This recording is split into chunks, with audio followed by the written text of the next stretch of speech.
में राज्य स्तरीय कार्यक्रम के साथ साथ प्रदेश के सभी 55 जिलों में नदियों, तालाबों और जल स्रोतों के आसपास जल संरक्षण के अभियान को शुरू किया गया है। करीब 3.5 महीने तक चलने वाले इस राज्यव्यापी अभियान का समापन 30 जून को होगा।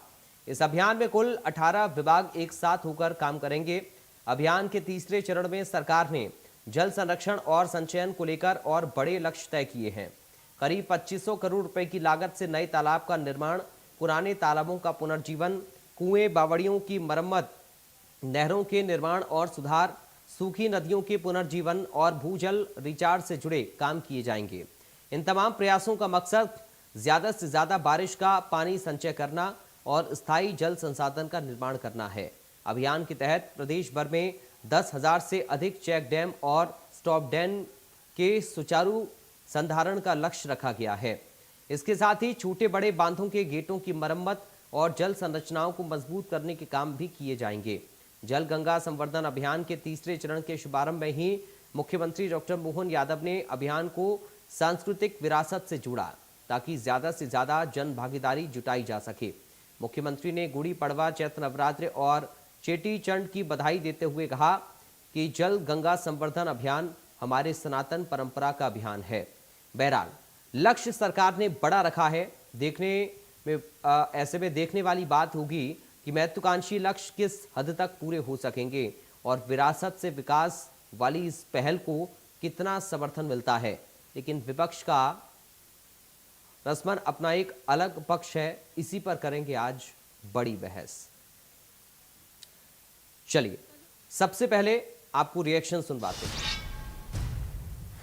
हमारी सरकार के माध्यम से यशस्वी प्रधानमंत्री श्रीमान नरेंद्र मोदी जी का जोरदार ताली बजा के अभिनंदन करें, जिनके नेतृत्व में भारतीय संस्कृति की धारा विरासत से विकास की ओर लगातार आगे बढ़ रही है। कितना अच्छा लगता है, बनारस मां गंगा का किनारा और भगवान विश्वनाथ का धाम जगमगा रहा है। कितना अच्छा लगता है। अयोध्या मां सरयू का किनारा और भगवान राम का धाम आनंद से हिलोरे ले रहा है। बाबा महाकाल भी अपनी क्षिप्रा मैया के आशीर्वाद से, अपने क्षिप्रा मैया के साथ धार्मिक आध्यात्मिक राजधानी की तरह उसमें बड़ा योगदान अहिल्या महारानी की नगरी से आता है। हमको मालूम है नदियों का मायका है मध्य प्रदेश। जितनी नदियां मध्य प्रदेश में, इतनी पूरे प्रदेश देश में नहीं है। 250 से ज्यादा नदियां मध्य प्रदेश से निकलती है। और संयोग ऐसा, हमारा कोई हिमखंड नहीं है, बर्फ का कोई पहाड़ नहीं है, कोई ग्लेशियर नहीं है, लेकिन वन आच्छादित इस रचनाओं से हम जल की समृद्ध धारा से न केवल मध्य प्रदेश, नर्मदा जी के माध्यम से मध्य प्रदेश तो आनंद में है ही, पूरा निवाड़, मालवा और महाकौशल के साथ राजस्थान और गुजरात में भी आनंद की गंगा बह रही है।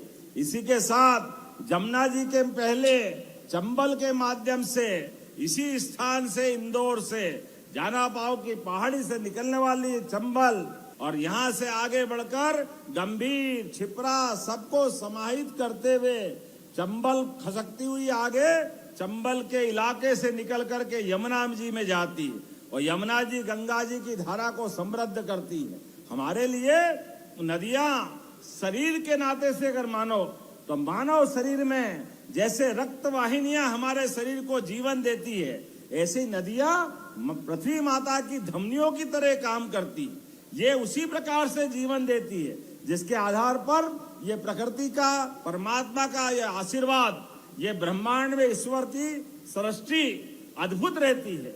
हमारे लिए आज के इस अवसर पर जो जड़ में है वो चेतन में है। पहले 30 दिन का अभियान चलाया, गए बार 120 दिन का था, अब की बार 139 दिन का है। जोरदार अभिनंदन। पूरे 3 महीने तक हरेक पूरे प्रदेश के सभी जिलों में, सभी संभागों में, सभी विधानसभाओं में, हर वार्ड तक, नगरीय निकाय में और गांव में, पंचायत तक 2,500 करोड़ रुपए का हमने अपना राशि रखी है और पैसे की कोई कमी नहीं। लेकिन हर स्थान पर पूरे गर्मी के, अब गर्मी एक तरह से प्रारंभ हो गई, तो आज से लगाकर गंगा दशमी तक हमारी सरकार ने सभी त्योहारों को जोड़ करके विकास के सारे आयामों को इकट्ठा किया है। इसलिए गुड़ी पड़वा से गंगा दशमी तक, और गंगा जी का नाम लेते ही हमारे लिए तो आनंद की वर्षा हो जाती है। गंगा जी पे कितने गाने बने, कितना आनंद आता है, लेकिन गंगा जी के माध्यम से हम अपने इस पूरे देश की संस्कृति को धन्य मानते हैं। तो आज इसी मुद्दे पर खास चर्चा हम करेंगे, क्योंकि मुख्यमंत्री को भी आपने सुना और ऐसे में यह अभियान कितना अब तक सफल हो पाया, आगे का रूट मैप क्या है, ये समझना जरूरी है। दो खास मेहमान हमारे साथ इस वक्त जुड़ गए हैं, सीधा आपका परिचय करा दें। बीजेपी से प्रवक्ता मंजरी जैन इस वक्त हमारे साथ हैं। मंजरी जी, आपका स्वागत है। कांग्रेस पार्टी से नेता अमित तावरे हमारे साथ हैं। अमित तावरे जी, आपका स्वागत है। मंजरी जैन जी, शुरुआत में आपके साथ कर रहा हूँ, कैसे हम इस पूरे अभियान को देखें? पिछले चरणों में क्या ये माना जाए कि सफलता आप लोगों को मिली, इसलिए तीसरे का शुभारंभ किया सीएम ने? पहला रिएक्शन आपका मंजरी जी। देखिए, इस समय सिर्फ मध्य प्रदेश बल्कि पूरी दुनिया जो है वो आज जल संकट से जूझ रही है। और पीने के लिए तो हम सब जानते हैं पृथ्वी पर जो है उपयोग के लिए सिर्फ 2% ही पानी होता है, तो उसका संरक्षण करना, उसका संवर्धन करना हम सबका कर्तव्य है। और सरकार, भारतीय जनता पार्टी की सरकार और डॉक्टर मोहन यादव जी के नेतृत्व में जिस तरह से जल संवर्धन का जो काम किया जा रहा है वो बहुत ही सराहनीय है। और आज गुड़ी पड़वा के अवसर पर ये शुभारंभ किया गया, तो इसकी तो सबसे पहले मैं आप सबको बधाई देती हूँ, शुभकामनाएं देती हूँ कि आप सब अपने जीवन में उन्नति करें और अच्छे कार्यों के साथ आगे बढ़े और शुभ हो आपका अगला वर्ष। तो ये शुभ वर्ष के शुभारंभ पर जो जल संवर्धन का कार्य माननीय मुख्यमंत्री जी ने शुरू किया है, वाकई में स्वागत योग्य है और हम सबको इसमें सहभागिता सुनिश्चित करनी चाहिए अपनी अपनी।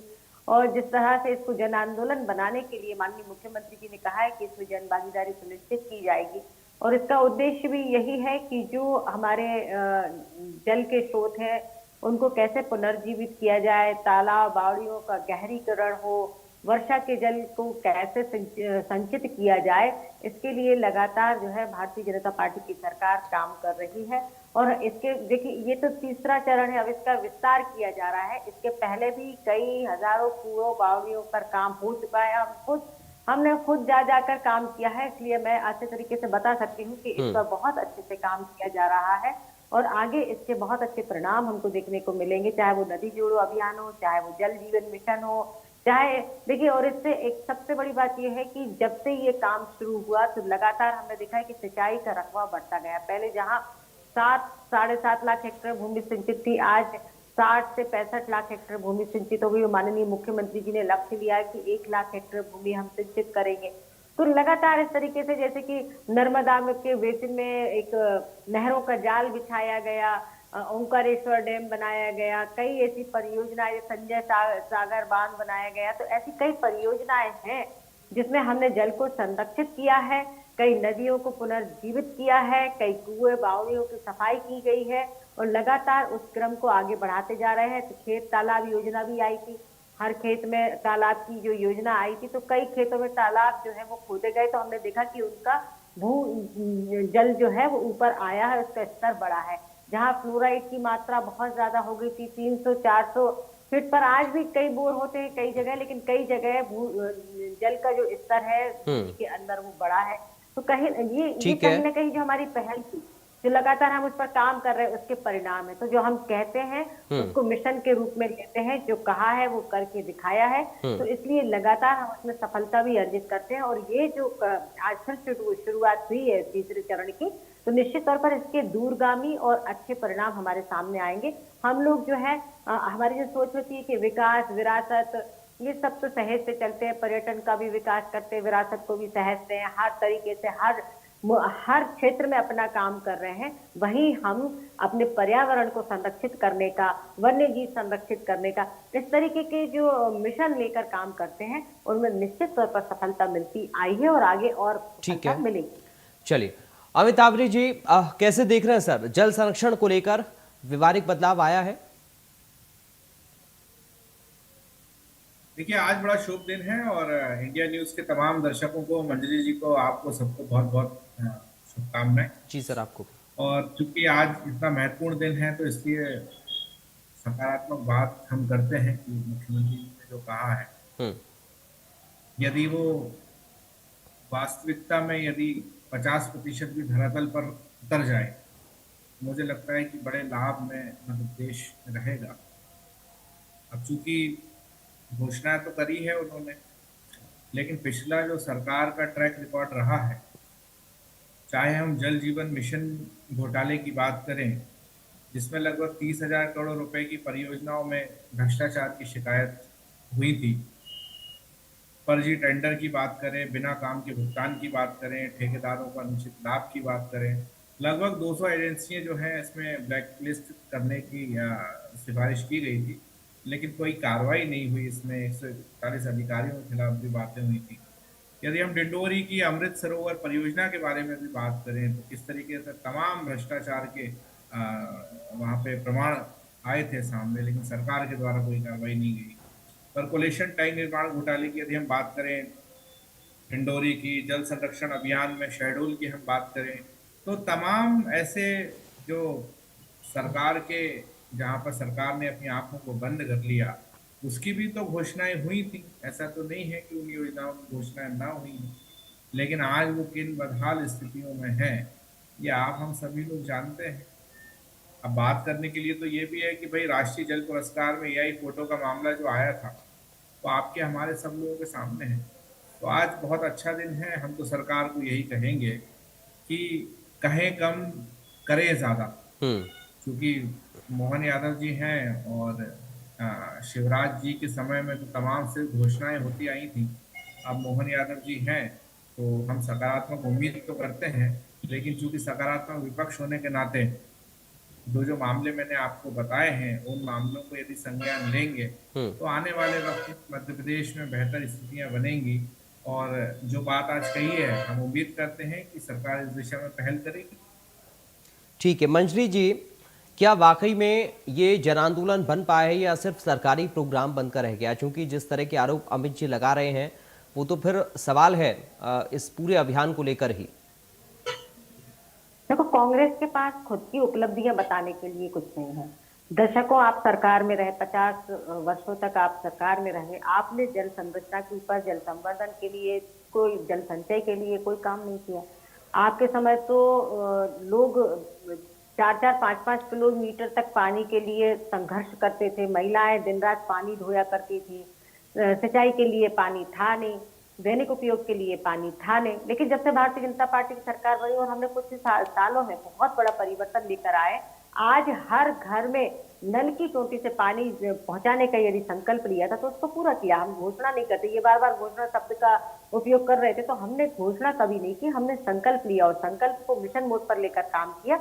और उसमें न सिर्फ सरकार के कार्यकर्ता जो है वो आगे बढ़ चढ़कर काम लेता है, चाहे वो कोरोना डिसीज में देख लीजिए तो हमारे स्वयंसेवी भाइयों ने और हमारी भारतीय जनता पार्टी के कार्यकर्ताओं ने लगातार सड़कों पर हमने देखा कि कैसे जनसेवा के लिए उतर पड़े थे। लेकिन कांग्रेस का एक कार्यकर्ता या नेता बता दीजिए कोई आया हो, किसी का एक सोशल मीडिया पे फोटो भी डल गया हो कि आज इन्होंने इस व्यक्ति की कुछ मदद कर दी हो। तो ये सिर्फ आरोप प्रत्यारोप लगाना जानते। आज जन भागीदारी की हम बात करते, जन आंदोलन की बात करते और पृथ्वी के संरक्षण की बात कर रहे हैं, जल के संरक्षण की बात कर रहे हैं, पर्यावरण की बात कर रहे हैं। तो ये क्या सिर्फ सरकार के अकेले का काम है?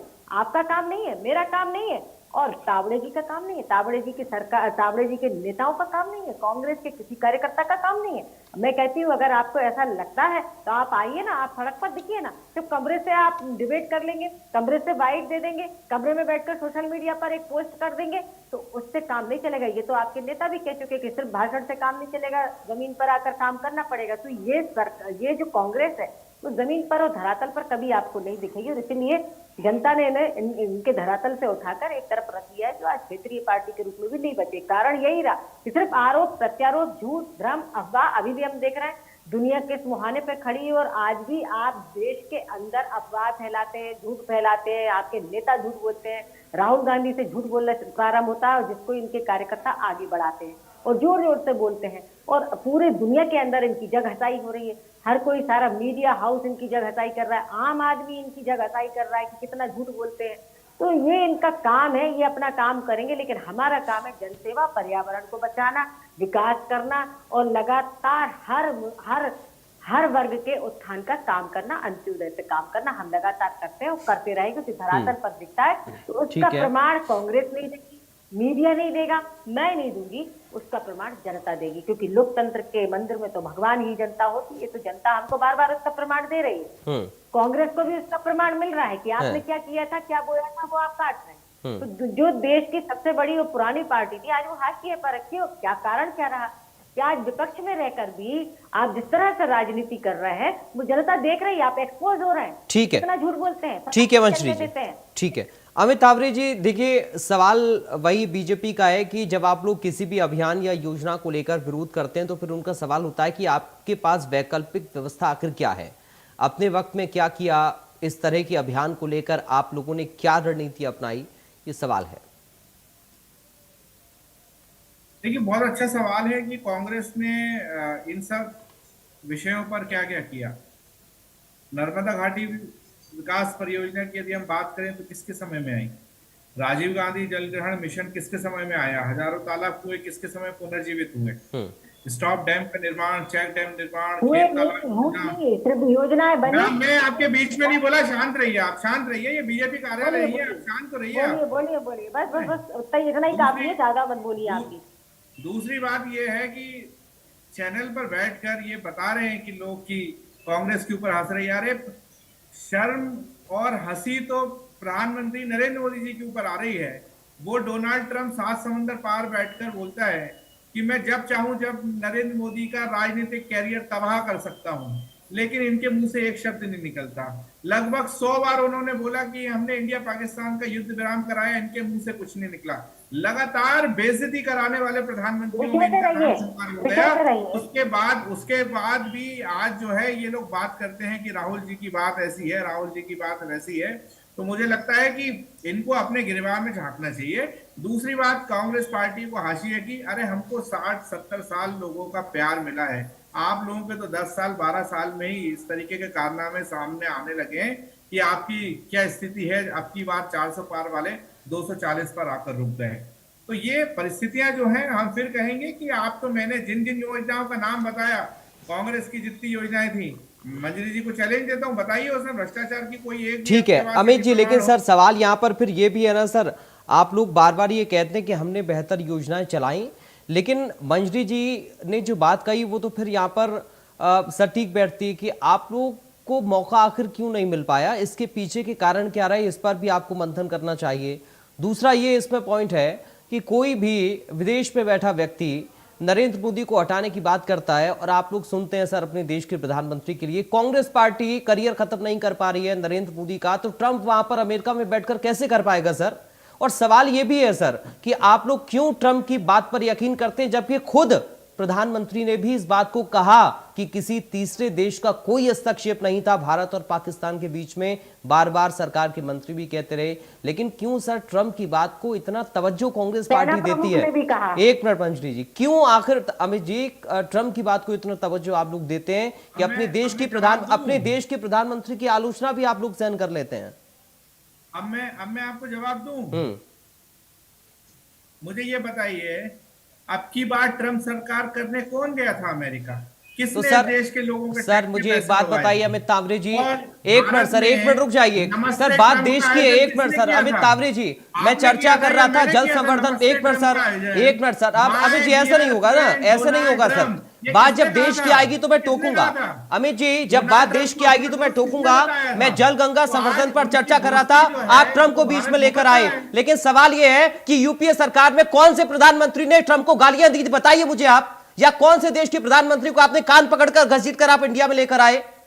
यूपीए सरकार को कौन सा प्रधानमंत्री था? किसने ट्रंप को लेकर 2 शब्द कहे? बताइए आप मुझे, कैसी बात कर रहे हैं सर आप?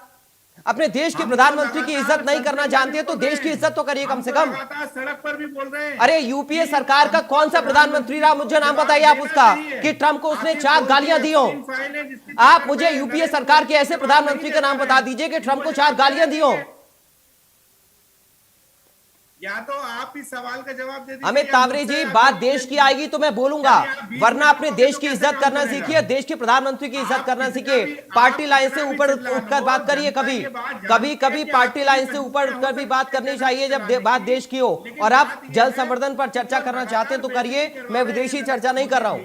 और इनकी और डोनाल्ड ट्रंप की जो दोस्ती है, नमस्ते ट्रम्प, अब की बार ट्रम्प सरकार सर, उस आप मुझे ये दोस्ती का बताइए कि खामियाजा अमेरिका के हमारे किस 140 करोड़ प्रेसिडेंट को लोगों लेकर भुगतना पड़ रहा है। यूपीए और सरकार इस के बात किसी का भी जवाब प्रधानमंत्री हमें ने वो तीखे नरेंद्र मोदी शब्दों जी को देना बोला चाहिए होगा, कि आप या इनकी किसी भी देश बेइज्जती के को लगातार प्रधानमंत्री को क्यों लेकर? सहन कर रहे हैं? ऐसी कौन सी चीजें हैं डोनाल्ड ट्रम्प के पास जो वो ठीक कह है रहे हैं सर। कि मैं नरेंद्र मोदी का किसी के आप अंदर आप दबाव देश कर- का सर ऊंचा नहीं इस करना बात का जानते हैं जवाब तो नरेंद्र कम से मोदी कम जी दे सकते झुकाइए हैं। भी मत please. Manjari ji, final reaction आपका। मैं तो यही कहूंगी कि ये जो लाइन जो बोल रहे हैं तावड़े जी, ये ऊपर से चलती है गांधी परिवार से, जो देश विदेश की धरती से जाकर बार बार देश को अपमानित करते हैं, भारत माता का शीश नीचे झुकाते हैं।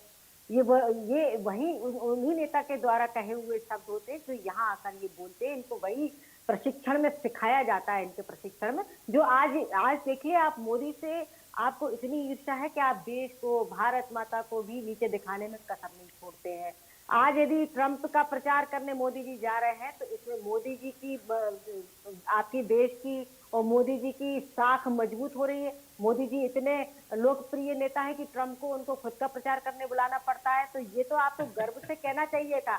आप हंस रहे हैं, हंसने के लिए नहीं है ये चैनल, ये मजाक और लाफ्टर शो नहीं चल रहा है। तावड़े जी, सीरियसली बात करिए। प्रधानमंत्री जी के बारे में आप और आपके प्रवक्ता और नेता जब चाहे कुछ कहते रहते। आप देश के हैं, आपके नेता जब बोलते हैं तो पाकिस्तान की हेडलाइन बनती है, पाकिस्तान वहां पर हेडलाइन चलाता है। राहुल गांधी जी, अगर राहुल गांधी जी पाकिस्तान से चुनाव लड़ने तो मुझे लगता है वो जीत जाएंगे।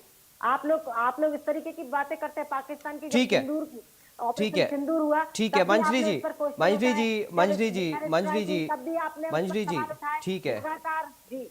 ठीक है। मुझे लगता है कि राहुल गांधी का नाम लिए बगैर आप लोगों की रोटी पे नहीं पचती है। सवाल उन्होंने भ्रष्टाचार को लेकर उठाए हैं, तो आप स्पष्ट कर दीजिए कि अगर 2 चरण सक्सेस जब हुए मोदी तभी जी तो की तीसरा बात लेकर आती आए है हम। और जब देश की बात आती है ना महोदय, जब मोदी जी और देश की बात आती है ना, तो हमें फिर राहुल गांधी जी का नाम इसलिए लेना पड़ता है क्योंकि वो ही विदेश की धरती से जाकर बार बार भारत को कोसते हैं, प्रधानमंत्री को कोसते हैं, नीचा दिखाते हैं, कहते ठीक है, हैं देश में लोकतंत्र मर ठीक गया, है, भारत में लोकतंत्र मर गया। तो और ठीक है। संविधान की किताब लेकर घूमते, लोकतंत्र हाँ। की इज्जत नहीं करते, हाँ।